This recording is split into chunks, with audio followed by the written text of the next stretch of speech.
Bonjour, chers frères et sœurs, j'espère que vous m'entendez. Je m'appelle Noélie et je suis heureuse d'être avec vous durant cette matinée de jeûne. Je vais poursuivre ce matin mon témoignage que j'avais commencé la dernière fois. Il porte sur ma vie, sur mon héritage spirituel. Et je suis vraiment reconnaissante de pouvoir faire ce témoignage en plusieurs étapes. Il y a tellement de choses à dire. Pourquoi je tiens absolument à témoigner et à dire ces choses? Ce n'est pas parce que je cherche à alimenter en fait les paroles inutiles, sans poids, sans portée. Mais je tiens vraiment à le faire parce que c'est pour moi une révélation du Seigneur qui m'a démontré et convaincu cette année de le faire. Le témoignage libère, surtout quand l'ennemi aime humilier en secret les enfants de Dieu ou en public. Le témoignage libère parce que par le témoignage, nous pouvons démontrer à nos frères et sœurs et même à ceux de l'extérieur que les plans de l'ennemi sont nuls et sans effet. Alors, je vais vous rappeler un peu le contexte de ce qu'on avait dit la fois dernière.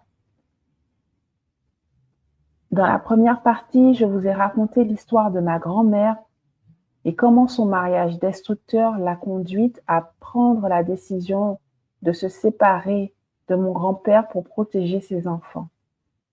Aujourd'hui, nous allons parler de ma mère et de son propre cheminement qui, malgré ses efforts pour échapper aux blessures de son passé, s'est retrouvée piégée dans un schéma similaire. Ce témoignage, mon témoignage, cherche à mettre en lumière la façon dont les blessures générationnelles, la peur, le rejet peuvent devenir des portes ouvertes pour Satan et comment Dieu, dans sa fidélité, veut nous restaurer totalement. Je voudrais que vous lisiez avec moi, frères et sœurs, Exode 20, verset 5. Exode 20, verset 5. Où il est dit: car moi, l'Éternel, ton Dieu, je suis un Dieu jaloux, qui punit l'iniquité des pères sur les enfants jusqu'à la 3e et à la 4e génération de ceux qui me haïssent. Les blessures non guéries se transmettent de génération en génération.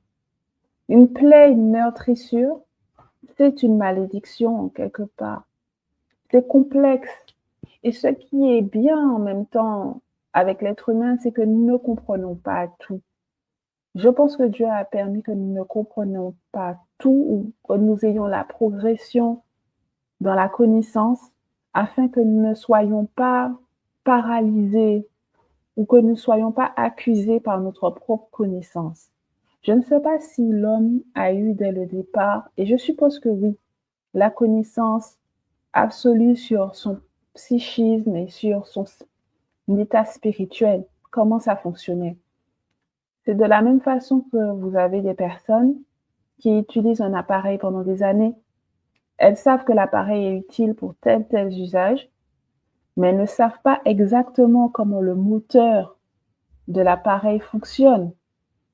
Eh bien, nous, êtres humains, nous avons un corps, une âme, un esprit, et bien souvent, les mécanismes de cette âme, de ce corps et de cet esprit nous échappent. Le corps est toujours en quête d'être découvert entièrement et maîtrisé entièrement. Chaque jour, chaque année, on découvre des choses sur le propre corps humain. Des scientifiques, des personnes formées, des personnes pleines de connaissances n'arrivent pas à dire aujourd'hui qu'elles connaissent parfaitement tous les mécanismes du corps humain et surtout du cerveau humain. Et l'esprit encore moins. Les personnes qui, d'un côté comme dans l'autre, sont dans le spiritisme ou dans le spirituel, tentent des choses, elles expérimentent des choses. Et des fois, elles se trouvent liées par certaines choses parce qu'elles ne connaissent pas vraiment ce qu'elles font. Ce sont des apprentis sorciers au sens propre. Et même nous, en tant que chrétiens, il y a des choses que nous devons connaître par le Saint-Esprit, comme disait Flora tout à l'heure. Il y a des choses que nous lisons. Et même si nous les lisons, nous ne les comprenons pas. C'est le Saint-Esprit qui nous enseigne. Mais de la même façon qu'un enfant va passer, s'il a de la chance, la plupart de ses jeunes années à l'école, Dieu cherche à nous instruire au fur et à mesure. Il y a des choses que nous ne comprenons pas. Comme je disais tout à l'heure, les blessures non guéries se transmettent de génération en génération. Comment? Pourquoi? Je vous avouerai, frères et sœurs, que je ne sais pas exactement. Mais moi, j'ai pu, et c'est l'objet de mon témoignage, constater cela. Constater que ça se transmettait véritablement, que ce n'était pas juste une vue de l'esprit. Ma grand-mère, elle a vécu la manipulation et la domination au sein de son mariage. Ma mère, qui, malgré sa bonne volonté, son intelligence, sa réussite professionnelle, elle a inconsciemment attiré quelqu'un, mon père, qui avait exactement les mêmes caractéristiques que mon grand-père. Donc il y a un schéma générationnel destructeur qui se répète, qui se répétait dans notre famille, parce qu'au nom de Jésus, l'objet de mon témoignage sert aussi à cela, à dénoncer ce mécanisme et à prendre autorité là-dessus. Je vous parlais la dernière fois des masques, et notamment celui du perfectionnisme. Le masque de la perfection, c'est une prison invisible. Dans Jean 8, verset 32, on nous dit « Vous connaîtrez la vérité et la vérité vous affranchira ». Dieu veut que nous soyons libres de tous ces schémas mentaux, psychologiques et spirituels. Ma mère, elle avait grandi avec un profond besoin de perfection. Elle a été la première de sa famille à réussir, scolairement parlant, professionnellement parlant, dans le domaine médical. Elle a toujours fait preuve de force et d'indépendance, puisque ma grand-mère lui a montré qu'il fallait dépendre de personne financièrement, affectivement, émotionnellement. Ma maman ne voulait jamais être vulnérable comme elle avait été face à son propre père.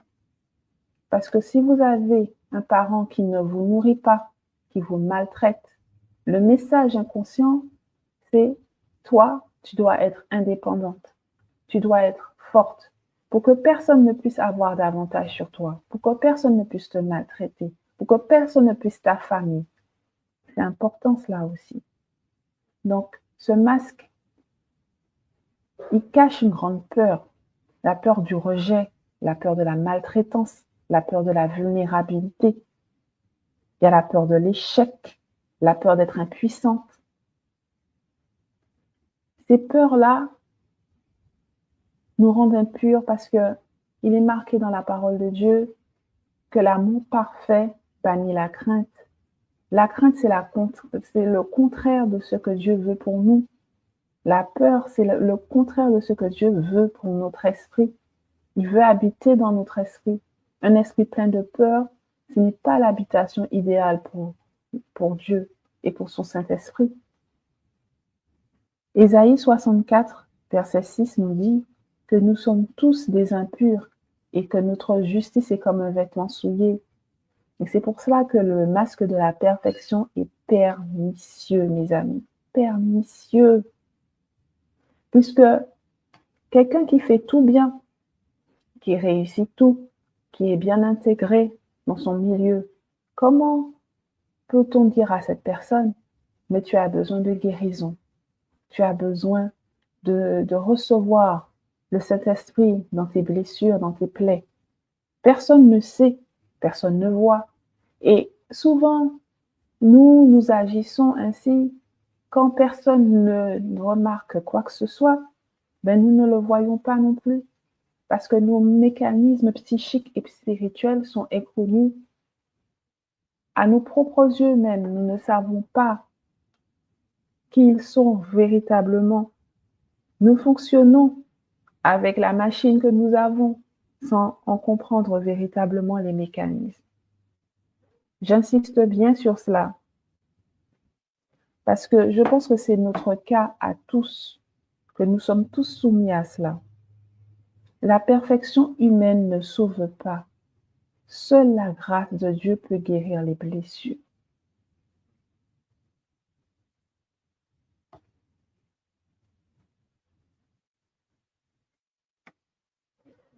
Ma maman a évolué.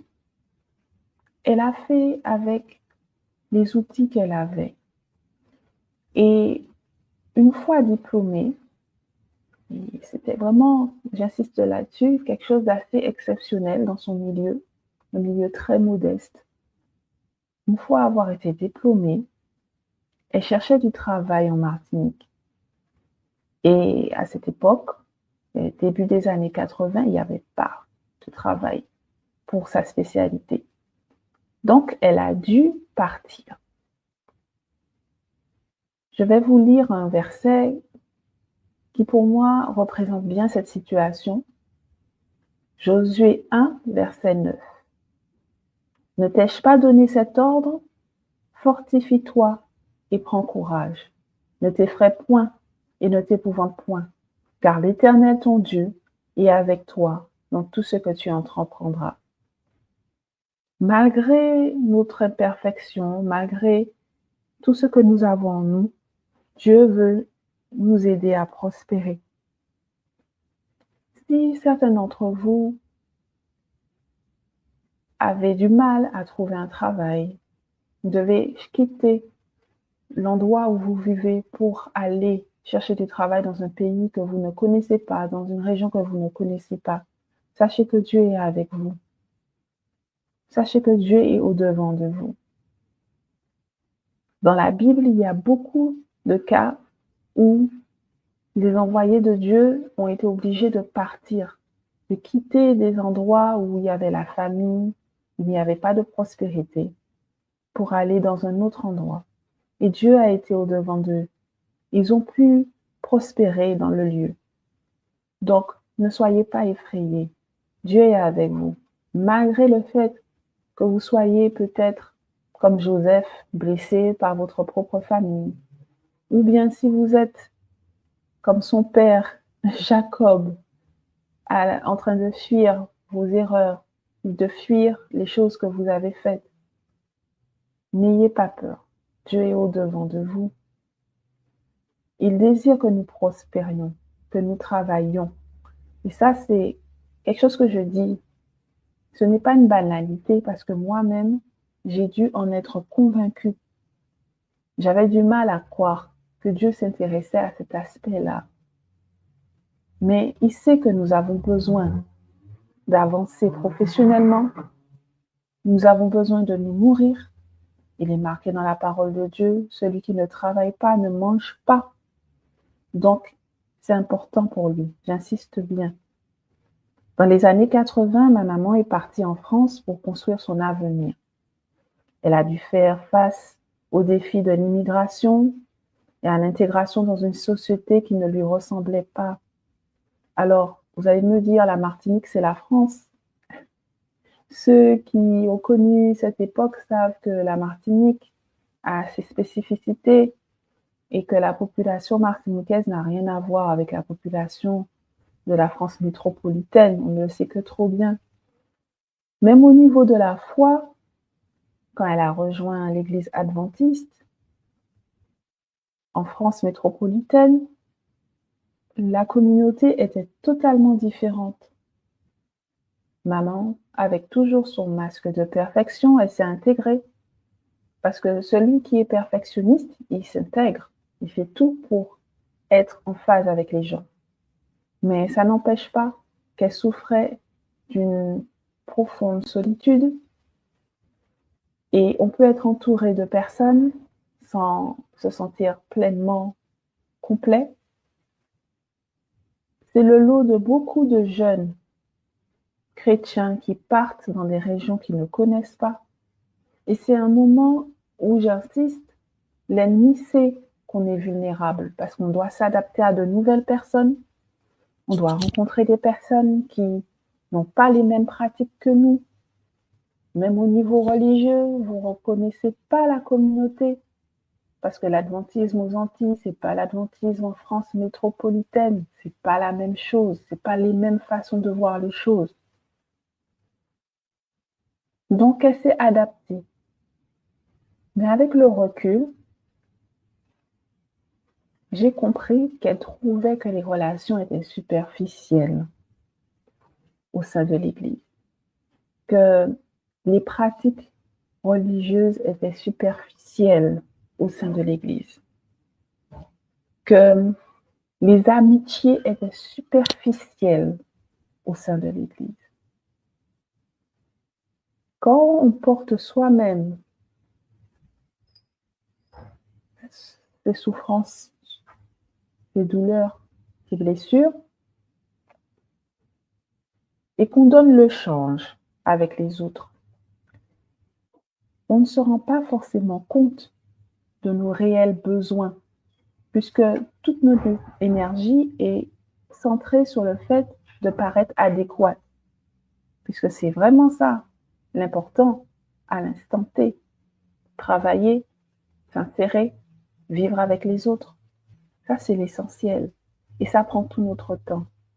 La part de Dieu dans notre sanctification et notre guérison personnelle, elle devient moindre. Et c'est pour cela que là où je veux en venir avec mon témoignage aujourd'hui, beaucoup d'entre nous, nous sommes dans les églises. Nous donnons le change. Nous participons à des programmes. Nous nous adaptons. Et si nous sommes assez adroits ou si nous avons été conditionnés d'une certaine façon, nous arrivons à nous intégrer facilement. Mais c'est un piège, les personnes qui s'intègrent facilement, qui n'ont jamais de problème, qui sourient tout le temps et qui sont toujours serviables. C'est un piège aussi, parce que réellement, Dieu, il ne veut pas simplement que nous ayons l'air d'eux. Il veut entrer dans le cœur. Il veut sanctifier son enfant. Si vous êtes dans un endroit où tout va bien, tout le monde sourit, et que vous persuadez vous-même que les choses que vous avez vécues ne sont pas importantes, Satan a un piège spécialement pour ces personnes-là. Les personnes qui sont là, elles ne font rien de mal, mais elles sont là. Satan a un piège parce que c'est un combat. Nous sommes dans un combat spirituel.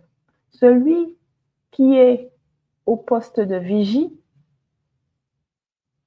et qui ne guette pas, c'est lui le premier qui se fait attaquer lors d'une attaque de l'armée ennemie. Si vous êtes dans vos communautés, vous êtes ni bien ni mal, vous êtes juste là, vous faites vos pratiques, personne ne vous dit rien, tout se passe bien. Ne pensez pas que vous êtes en sécurité pour autant. L'ennemi vous guette. L'ennemi vous guette. La meilleure position en matière de progression et de combat spirituel, c'est l'offensive. Mais la passivité, c'est un piège. Et beaucoup de jeunes qui ont grandi dans l'Église ont l'impression qu'ils ont un sauf-conduit parce ils sont déjà là. Ils ont toujours été là. On les connaît. Ce sont des petits jeunes sympathiques. Mais réellement, contrairement aux personnes converties qui ont fait la démarche d'entrer dans l'Église, ceux qui sont déjà là, ils sont très vulnérables parce qu'ils n'ont pas l'habitude de se battre. Ils n'ont pas l'habitude de repousser l'ennemi à certains niveaux. Et l'ennemi a un piège pour eux. Un piège particulièrement pernicieux. Ma maman était entourée dans sa communauté Et jusqu'à présent, il y a des personnes qui rendent un bon témoignage d'elle, mais affectivement et spirituellement surtout, elle était seule. Dans certaines communautés, on prie, on fait le culte, on fait la leçon de l'école du sabbat, on fait ci, on fait ça, on mange ensemble, c'est bien, tout le monde s'aime bien. Mais en fait, on a un fonctionnement associatif. Concrètement, rien n'est développé. Les armes sont là, mais comme dans un musée, elles servent de décoration. Personne n'emploie les armes concrètement pour faire la guerre. Parce que nous sommes dans une guerre. Une armée doit toujours s'entraîner. Si vous n'êtes pas entraîné au combat, le jour où l'ennemi décide de vous attaquer, vous êtes vulnérable et exposé. Et sans justification, puisque vous portez le nom de chrétien. Comment ne pas être prêt? C'est typique de l'endormissement spirituel. On est bien, sans être mal, sans être bien pour autant, dans une sorte de routine associative. De la même façon que les associations ont leur permanence, elles ont leur assemblée générale, on se rend à un certain moment de la semaine. On fait tous les rites. On en repart satisfait, plus ou moins satisfait. Mais à part ça, qu'est-ce qu'il y a d'autre à dire? Et je dis cela, c'est pas par jugement. Quand je dis ça, je me juge également. Quand tu te dis, mais c'est bon, je suis né au bon endroit, mais tu n'as pas besoin de visiter les lieux et tu n'as pas besoin d'ouvrir la porte plus que ça à Jésus puisque tu es déjà dans l'endroit.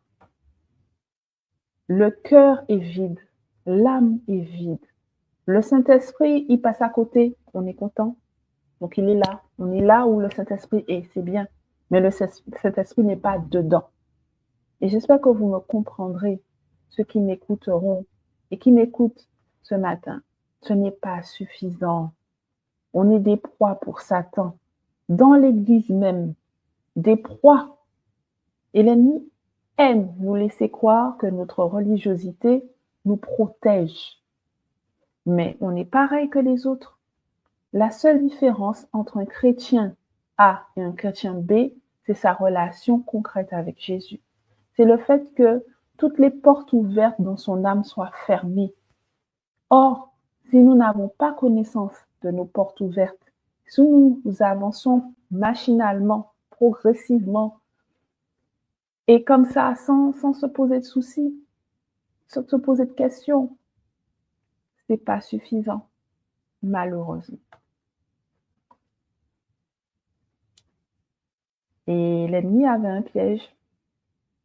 Ma mère a rencontré mon père. Et ça, c'était le plus beau des pièges, je pense. Ce n'est pas pour glorifier les œuvres de Satan, mais elles sont quand même subtiles. Ma mère a repris des études une fois arrivée en métropole pour se spécialiser dans un domaine médical particulier. Elle a fréquenté l'université. À l'université de la ville métropolitaine dans laquelle elle était, il y avait des jeunes adventistes. Et ils se réunissaient de façon fraternelle et très associative, on va dire. Parce que si vous êtes réunis et que vous communiez, c'est bien. Mais si on ne prie pas, c'est juste une réunion. Et dans ces réunions, il y avait d'autres jeunes, notamment un qui lui a présenté mon père. Et quand elle a rencontré mon père se présentait comme un étudiant en ingénierie aéronautique. Il était particulièrement charmant, poli. Et elle pensait qu'elle avait trouvé quelqu'un, mais de sérieux et d'ambitieux. La perle rare. Alors, il venait d'une autre communauté chrétienne, mais il était chrétien tout de même. Et tout le monde donnait un excellent témoignage de mon père. Pensez à ce que je vous ai dit la dernière fois, avec les excellents témoignages que mon grand-père avait quand il a rencontré ma grand-mère. C'était la même chose. En réalité, la vérité était tout autre. Mon père n'était pas un étudiant, il avait été renvoyé de son école. Il était d'origine, congolaise, Congo-Brazzaville et en fait, comme il avait été renvoyé de l'école, son titre de séjour là, ça n'allait pas. Donc il avait besoin d'un bon prétexte pour rester en France et pourquoi pas se marier avec quelqu'un qui a la nationalité. Il en avait besoin. Donc forcément, ma mère, c'était la personne idéale.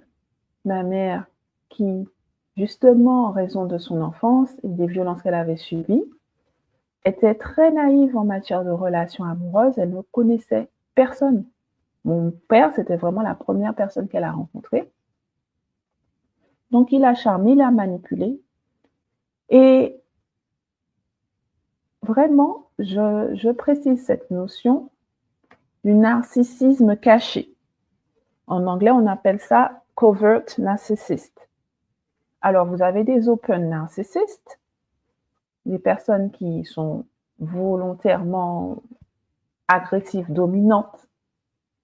Voilà, c'est elles, laissent personne exister et elles écrasent tout le monde, que ce soit de cette manière intellectuelle.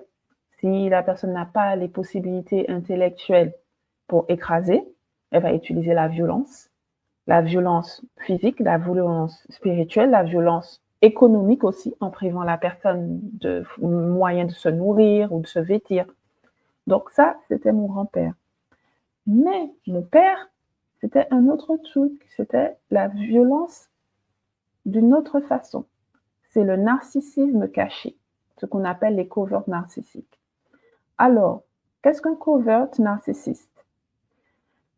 C'est quelqu'un qui va vous parler très gentiment, qui va être très agréable avec vous et qui va être toujours très, très, très agréable avec vous et qui va toujours vous parler très, très, très gentiment et qui va jamais hausser le ton, ni hausser la voix, ni vous taper, ni rien. Mais cette personne, elle est là pour vous utiliser. C'est une personne qui peut vous faire douter de votre propre sanité mentale parce que son apparence ne correspond pas aux actes qu'elle pose. Et cette personne n'a pas pour souci vraiment votre bien-être, ni physique, ni intellectuel, ni spirituel. Souvent, je vais prendre l'exemple d'un cas assez connu euh, de personnes qui ont fait des grosses arnaques. Je ne vais pas dire le nom de la personne, mais c'est assez connu. Euh, un jeune homme qui avait même réussi à s'insérer dans le milieu du cinéma. Euh, je crois que c'est Rocancourt, je dis son nom. Il charmait tout le monde, il manipulait tout le monde, malgré ses casseroles, et il a arnaqué tout le monde. Donc ça, c'est plutôt le covert narcissique. C'est-à-dire que la personne fait ça, mais en fait, la souffrance, le désarroi des personnes qu'elle manipule ne l'intéresse pas. L'important, c'est d'avoir son but précis. Je vais entrer un peu plus dans les détails, mais sachez que tous ces termes psychologiques, en réalité, spirituellement, ils ont une traduction concrète. La traduction concrète, on la trouve dans Jean 8, verset 44. Le diable est menteur et le père du mensonge. Tout simplement, il n'y a pas à chercher plus loin. C'est les œuvres de Satan. Si vous avancez dans la vie avec vos souffrances, l'ennemi a déjà comme une vermine creusé une galerie et c'est déjà infesté en vous, mais vous ne le savez pas. Vous donnez le change, vous avez l'air bien, tout va bien. Par la suite, la présence au fond de vous, qui a été ouverte par la peur, par la maltraitance, par les abus, reconnaît un de ses camarades dans votre entourage. Et elle va l'attirer. C'est pour ça que bien souvent, on n'arrive pas à comprendre. Et je prie Dieu pour la meilleure compréhension de ce phénomène. Mais je pense que Dieu, avant sa venue, nous donnera la pleine connaissance sur ce phénomène. que certaines personnes qui se sont retrouvées enfants ou après une première expérience dans des situations désastreuses se retrouvent à nouveau dans la même situation. C'est comme si le rôle était le même, sauf qu'il était joué par un acteur différent. En fait, c'est les mêmes démons qui se rencontrent, je vais le dire franchement, dans le cadre de mon témoignage. C'est les mêmes esprits qui se rencontrent. L'hôte de l'esprit est différent, mais à chaque fois, c'est le même esprit mauvais qui se rencontre. Quand ils se rencontrent, ils communiquent entre eux. Ils disent, hé, hé, toi, tu étais là? Ah, et moi, je suis là. Eh bien, faisons une alliance ensemble. On va les détruire. On va détruire tous les deux nos porteurs. Parce que le but, ce n'est pas d'exalter une personne par rapport à une autre. Les deux personnes qui sont impliquées dans la relation sont victimes de Satan, puisque l'un est une victime qui va être détruite, l'autre va être l'objet de destruction. Mais l'objet de destruction, une fois que Satan l'a employé pour atteindre son but, est aussi détruit par Satan. Et ça, je l'expliquerai dans une prochaine partie. Personne ne peut être indemne des jeux du diable, en fait, si on n'est pas en Jésus. Parce que celui qui reçoit la blessure, il est blessé, il est détruit. Mais celui qui blesse aussi, blesse. Il est marqué que celui qui utilise l'épée sera blessé aussi par l'épée. Donc ça, c'est un jeu pernicieux. Et c'est des marionnettes dans les mains de Satan. Pour ne pas être manipulé par l'ennemi, il faut être franc. Pour être franc, il faut avoir aussi une certaine connaissance et développer une relation authentique avec Dieu. Pour développer une relation authentique avec Dieu, il ne faut pas être pris dans une routine. Il faut avoir un désir sincère, non pas d'être bien et de paraître bien, mais vraiment d'aller à la source et de savoir ce que Dieu veut pour nous. Et c'est là, dans sa présence, que tous les fils du marionnettiste sont coupés. Parce que l'ennemi a un plan pour tout le monde. Mon témoignage ne sert pas à accuser, mais mon témoignage, je sais qu'il est utile. Pourquoi? Parce que beaucoup de personnes vivent comme ça, avec un petit fil de marionnettistes derrière leur dos, et elles pensent qu'elles sont bien, mais en réalité, ce sont des outils de Satan sans même le savoir. On peut être tous utilisés. Même l'apôtre Pierre, s'il n'avait pas été plus loin dans sa relation avec Jésus, il aurait été l'outil idéal. Et vous avez vu ce qui s'est passé avec Judas. On peut être là, dans une communauté, et être un outil, parce qu'au fond de nous, on a un terrain favorable à l'ennemi, mais personne ne le sait. On donnait à Judas la bourse, parce que tout le monde pensait que Judas était un homme honnête. Personne ne savait qu'en lui, il y avait cette avidité, cette soif d'argent, qui a fait de lui une cible désignée pour Satan. Il a incarné Satan à la fin. Et quand Satan a eu fini avec lui, il l'a poussé à se suicider. L'ennemi voudrait que chacun de nous soit son outil et après avoir utilisé nos corps, nos esprits pour ses plans de destruction les uns envers les autres, il veut nous détruire également. Soyez-en convaincus.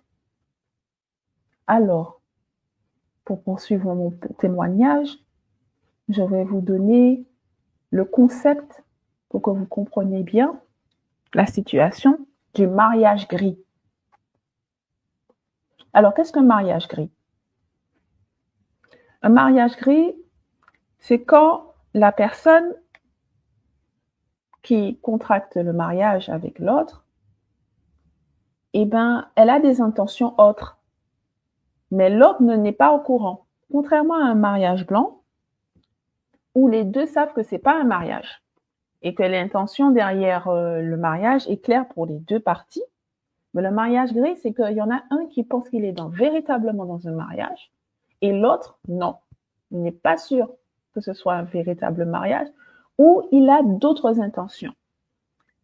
Alors, à cette époque, on n'en parlait pas. Les choses ont beaucoup évolué depuis 30 ans. mais ma maman était dans un mariage gay. Parce que mon papa, il avait un but précis. Il voulait ses papiers, il voulait rester en France, il voulait être logé et nourri. Donc, le statut étudiant lui convenait totalement. Et comme ma mère travaillait déjà, et comme ma mère est française, voilà, c'était parfait pour lui. Sauf que ma mère ne le savait pas. Au cours de ce mariage, qui a duré 2 ans, et dans lequel je suis venue, puisque je suis née peu de temps après, ma mère, elle a découvert la vérité de façon désastreuse pour elle. Elle a découvert que mon père avait falsifié sa signature pour contracter des prêts pour une valeur, aujourd'hui, c'est parce qu'avant c'était en francs, mais pour une valeur équivalente à plusieurs milliers d'euros. Quand j'avais 20 ans, ma mère continuait de payer ses prêts que mon père avait contractés. Ça lui a pris 20 ans pour s'en sortir totalement. Elle entretenait mon père aussi, parce que comme c'était un étudiant, on ne pouvait pas travailler. Et lui, pendant ce temps, donc il avait falsifié sa signature pour faire les prêts, ça je l'ai dit. Et il trompait ma maman aussi avec des personnes proches d'elle, mais elle ne le savait pas. Et tout ça avec un sourire et une politesse impeccable. Mais lui, clairement, pour lui, ce mariage, c'était un moyen de s'établir financièrement et de pouvoir trouver un avenir. Donc ma mère était une ressource pour elle, pour lui. Ma mère était une ressource pour lui. Mais ce n'était pas sa femme qui devait protéger et aimer et servir, puisque lui-même ne pouvait pas le faire. Il y a des choses que je ne sais pas. Et peut-être que dans la suite de mon témoignage, je vous le dirai. Je ne sais pas pourquoi mon père est un narcissique caché. Je ne peux pas vous dire pourquoi. Comment Satan est entré dans son âme qui l'a poussé à être ainsi. Tout ce que je sais, c'est que la façon dont les choses se sont passées, ça ne pouvait être qu'un plan de l'ennemi, qu'un plan de Satan. Ce plan qui a apporté la destruction pendant pas mal d'années. Quand ma mère a réagi, la colère qu'elle masquait depuis longtemps est ressortie. Elle a divorcé. Tout le monde lui a donné raison, mais n'empêche qu'elle était très blessée. Et le mariage a été prononcé, le divorce a été prononcé pour faute. Elle est repartie en Martinique avec moi. J'avais 2 ans. Et on est arrivé chez ma grand-mère. Ma mère a pris des années à pardonner à mon père. Elle n'arrivait pas à digérer cela. Parce qu'elle avait tout fait correctement. Elle s'était mariée comme on lui avait dit. Elle n'avait pas pratiqué l'impudicité comme on lui avait dit. Elle avait amené mon père à l'église adventiste comme on lui avait dit. Puisque voilà, il ne fallait pas non plus des personnes qui soient hors de la communauté. Elle avait fait preuve de générosité et de dévouement envers son mari comme on lui avait dit. Tout comme on lui avait dit. Et pourtant, les résultats étaient là. C'était un ennemi qui était rentré chez elle, sans même le savoir.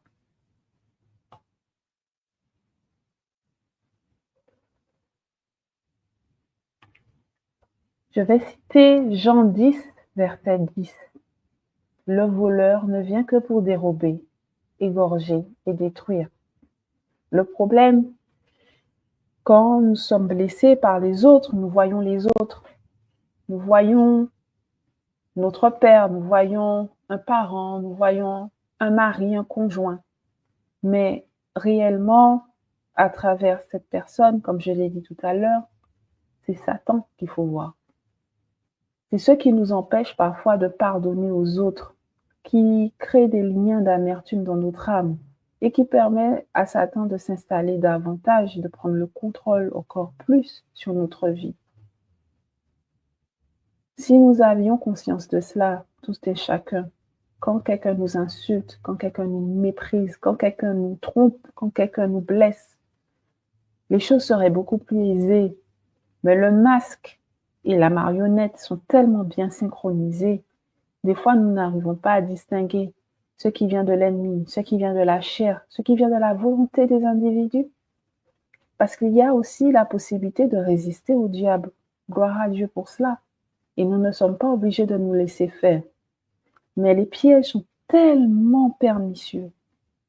C'est pour cela que, frères et sœurs, je vous incite à pardonner, même si vous ne comprenez pas pourquoi. Jésus était sur la croix. Les clous étaient encore dans sa chair. Les moqueries étaient au-dessus de son supplice, puisqu'il y avait cette phrase ironique, « Voici le roi des Juifs ». Il était véritablement le roi, mais il les a tous pardonnés à ses bourreaux, à ses détracteurs, à ces hommes moqueurs qui étaient là pour assister à son agonie. Il a fixé son esprit sur les personnes qui souffraient de le voir dans cet état, sur sa mère, sur ses disciples, et il est passé à autre chose. Le Christ nous invite, même dans la situation de souffrance, à ne pas garder la rancune. Satan l'a tenté aussi à cette époque-là, sur la croix, parce que même sur la croix, au-delà de la souffrance physique, la souffrance réelle de Christ, je pense, c'est la souffrance mentale aussi. Moi, j'ai fini par comprendre cela parce que être exposé, être humilié, quand vous avez, par exemple, un mariage qui ne fonctionne pas, vous êtes obligé de repartir avec un enfant en bas âge sous les bras et que vous avez été humilié parce que trompé, arnaqué, trompé dans tous les sens du terme. Eh bien, le Christ, il a déjà déjoué cette situation à la croix parce que lui, il a été humilié, mis en face de ses détracteurs et il a pardonné. Pardonnons, frères et sœurs. Pardonnons parce que l'ennemi peut aller à des extrémités tellement intenses pour tromper. Rien ne le rebute. Pardonnons. Résistons au diable par le pardon.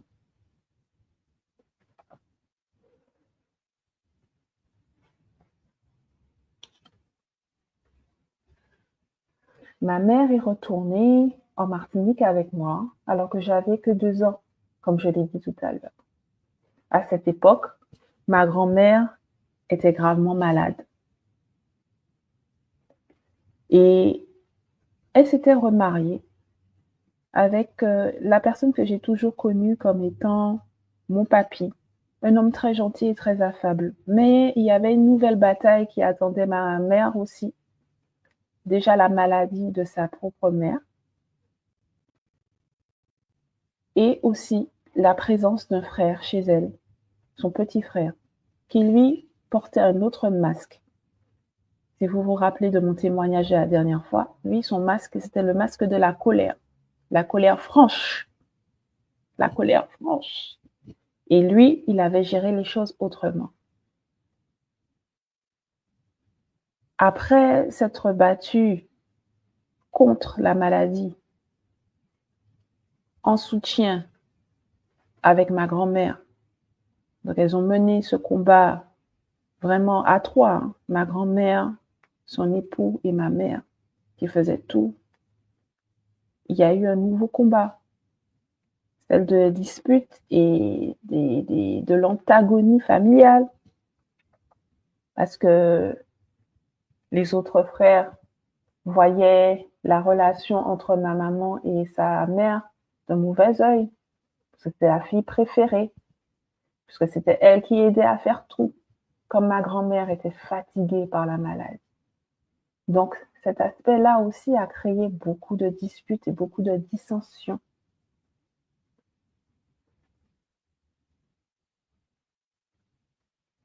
Il y a aussi un autre point à voir, et par la suite que j'ai connu, c'est que mon grand-père, il maudissait ses enfants. Il leur disait des choses atroces. Et il leur disait notamment qu'ils n'étaient pas voulus. Pour mon oncle qui était le plus en colère, lui avait dit qu'il n'était pas voulu, que c'était un enfant qui avait failli être avorté.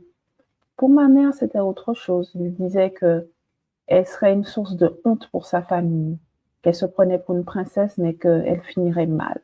Il disait des choses, des choses. Ces paroles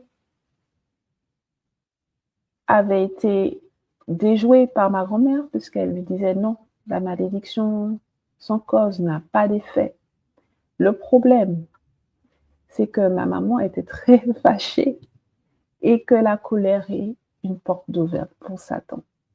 Et ça, le manque de connaissances est fatal dans ce domaine-là, le domaine spirituel.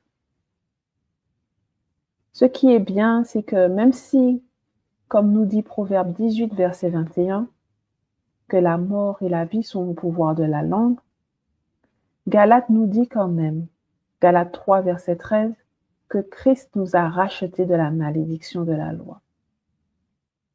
Donc, en Christ, toutes ces paroles, tous ces mécanismes, tous ces systèmes démoniaques qui ont été mis en place par les mots, par les imprécations, par la méchanceté, sont brisés par le sang de Jésus.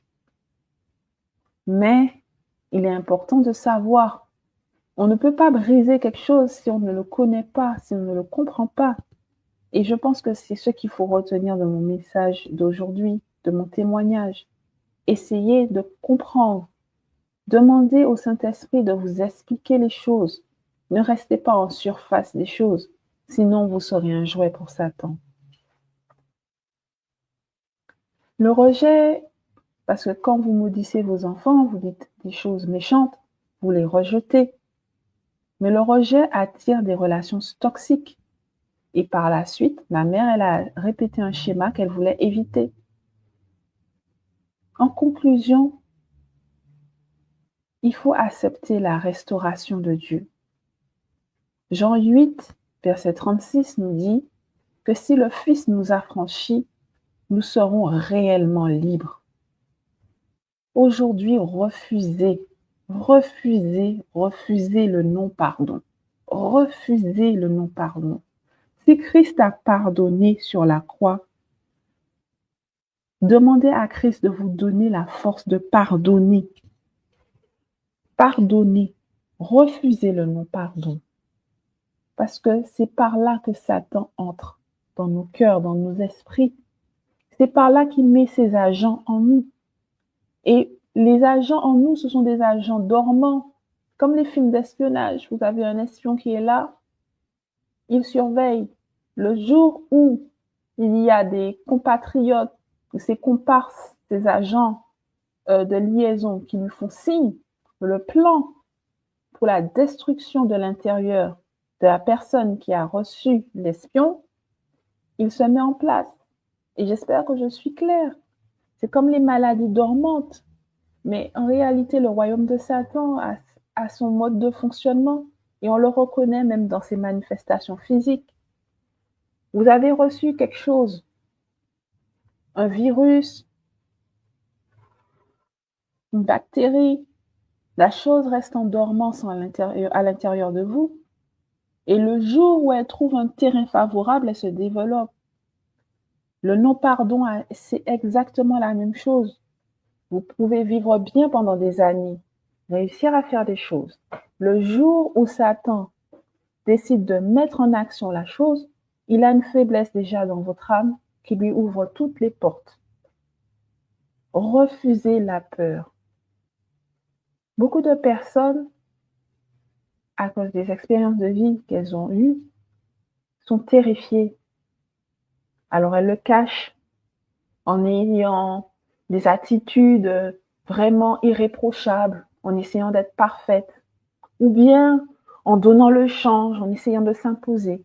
Il y a beaucoup de personnes pétrifiées par la peur du rejet, la peur du mépris, la peur d'être abusé, la peur d'être maltraité, la peur d'être en inadéquation avec ce qu'on attend d'eux, la peur du manque d'amour, la peur de la solitude.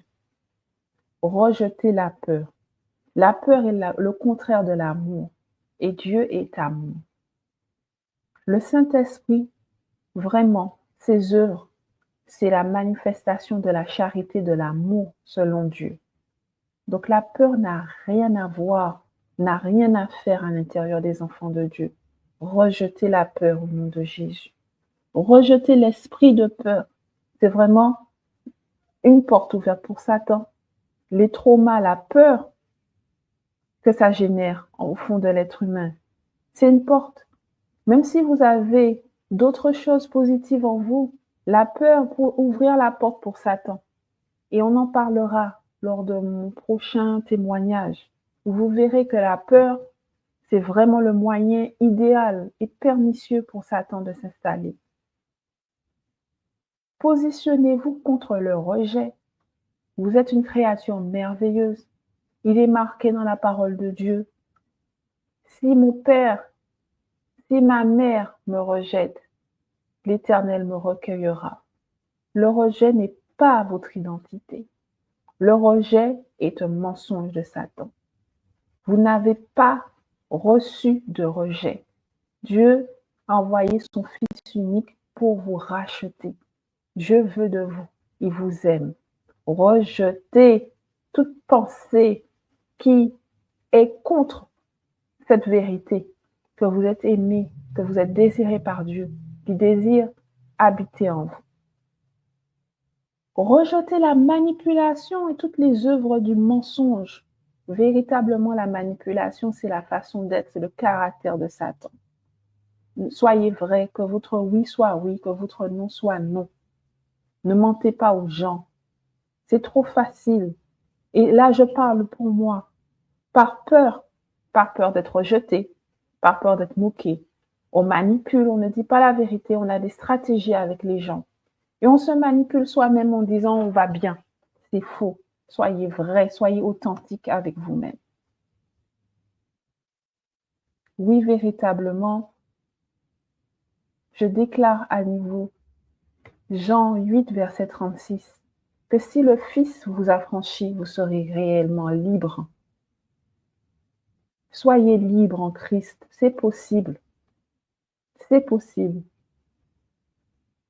Je proclame la victoire de Christ sur toutes les œuvres de Satan ce matin. La victoire qu'il a eue dès la croix. Cette victoire qui sera manifeste à tous, aux yeux de tous bientôt. Bientôt nous le verrons victorieux. Personne ne pourra contester cela. Mais dès maintenant, par la foi, acceptez que le Christ est victorieux sur toutes ces choses. Ne vous cachez pas. Proclamez la victoire de Christ sur votre vie et celle de votre famille.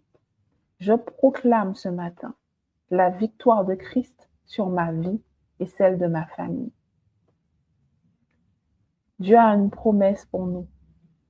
Il nous a promis dans Joël 2, verset 25, qu'il nous remplacera les années qu'ont dévoré la sauterelle.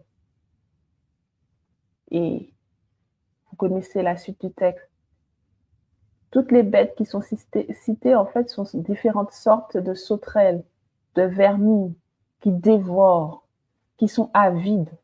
L'ennemi, c'est cela, sa technique, sa caractéristique, c'est son avidité, son empressement à vouloir dévorer, détruire les enfants de Dieu. Dieu nous dit, je vous remplacerai les années qui ont été dévorées par l'ennemi. Voici ce que je voulais vous dire aujourd'hui.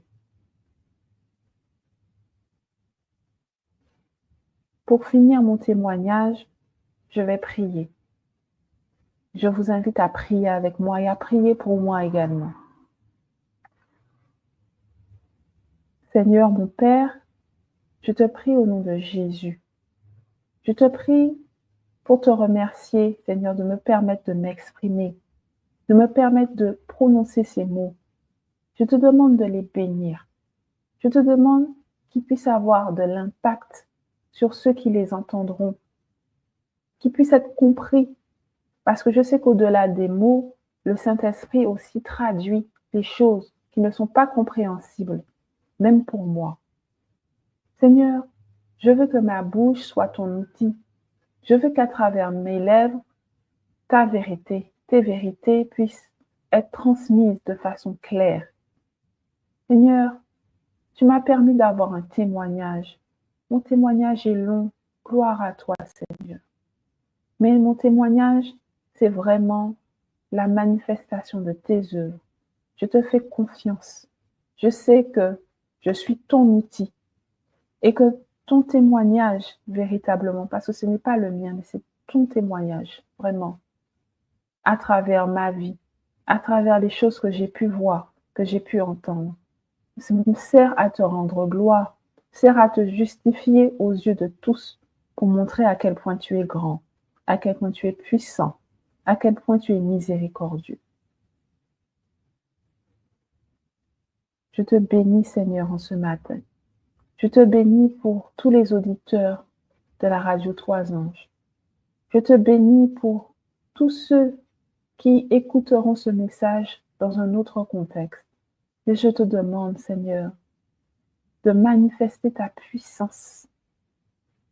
Oui, je te bénis, Seigneur, parce que je sais que tu le feras déjà.